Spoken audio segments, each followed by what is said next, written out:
Welcome to the 2026 Oscars, the world's most expensive do for people who've convinced themselves that wearing a tuxedo is a form of humanitarian aid. We are once again gathered to witness the industrial award complex in its final, most desperate form. But before we look at this year's nominees, which are really just a list of best strategic alignments with the current cultural zeitgeist, I'm in awe and have so much respect for you all. we need to remember the last time this show actually mattered. 1973. Marlon Brando in The Godfather. Marlon Brando in The Godfather, Miss Shasheen Littlefeather. Marlon Brando sends a Native American activist to tell the Academy to shove their trophy. He saw the code, he took the red pill, he knew the gold statue was a hollow idol, so he used his moment to highlight a genocide while a room full of guys in tuxedos booed him. Now, every political statement is pre-approved by a PR team to make sure the outrage matches the outfit.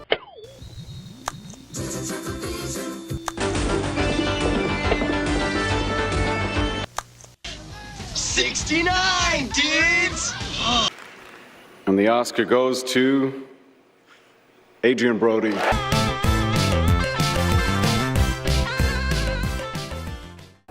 Last year, Adrien Brody won Best Actor for The Brutalist, and in doing so, he set the record for the longest speech in history, 5 minutes and 40 seconds of pure, unadulterated ego. You gotta remember, he won back in 2002 for The Pianist, kissed Halle Berry without asking, and then spent the next 20 years in the straight-to-video on demand wilderness. He knows how precarious this is. He knows by Tuesday morning he's going to be back to being a Remember Him trivia question, and he's milking it. So we're going to finish this entire preview before he's even finished his speech. So first up, the Legacy Correction. This is the trap for cinephiles, one battle after another. Look, my heart says this should win everything. Paul Thomas Anderson, the man who gave us There Will Be Blood, is finally back. It's magnificent. It's got Sean Penn reminding us he's a titan. I'm not gay, if that's what you're saying. When he's not busy being a meme. No, you are, smartass. But let's be real. PTA, Paul Thomas Anderson, isn't winning because he's a genius. He's winning because the Academy is issuing a legacy correction. It's Martin Scorsese's Departed all over again. Could you double check the envelope? Thank you. They feel bad for ignoring him during his weird phase, so they're handing him a trophy as a formal apology. It's not an award, it's a backdated paycheck for the master, for There Will Be Blood. Fuck, even for Boogie Nights. But look, standing in its way is the Moonlit Ghost, Sinners, the Juggernaut, 16 nominations. 16!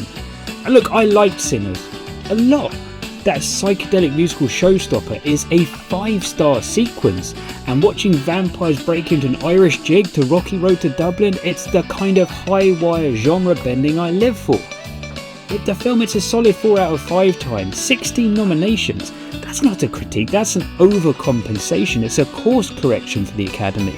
They're still haunted by the ghost of the Moonlight debacle.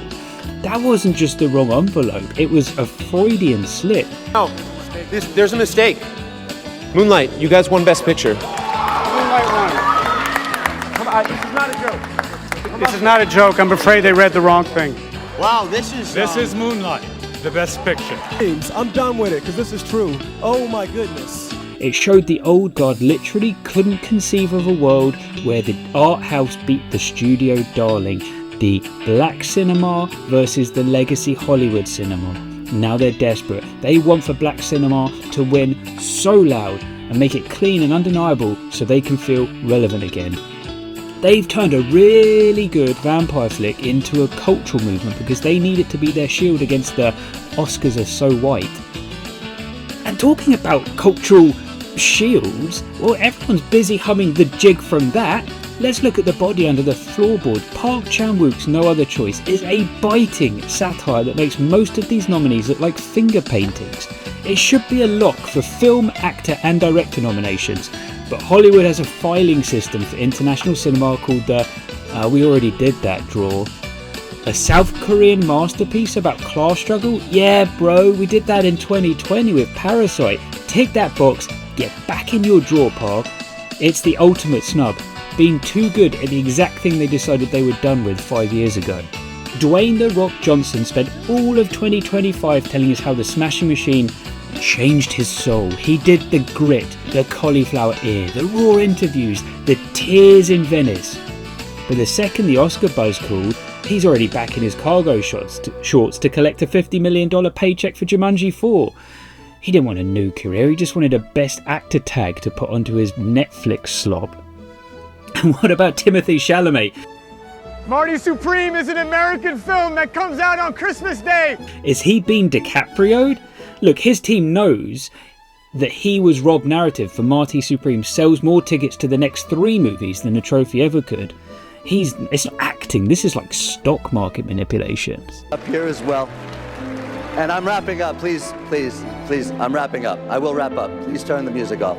I've done this before. Thank you. Done before.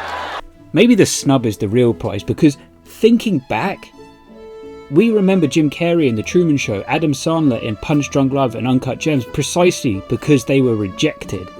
A win is a moment, a snub, that's a legacy. Come on, let's be honest, the Oscars aren't a competition, it's a high stakes LARPing, live action role playing where the trophies are just props for the next season's marketing campaign. If you're gonna watch, grab your popcorn, the theatre of the absurd is about to begin. Now what row is Will Smith seated in? Okay, I'll get out of here. I love you. I appreciate you all. Let's fight for what's right. Keep smiling, keep loving one another. And let's rebuild together. Thank you. Adrien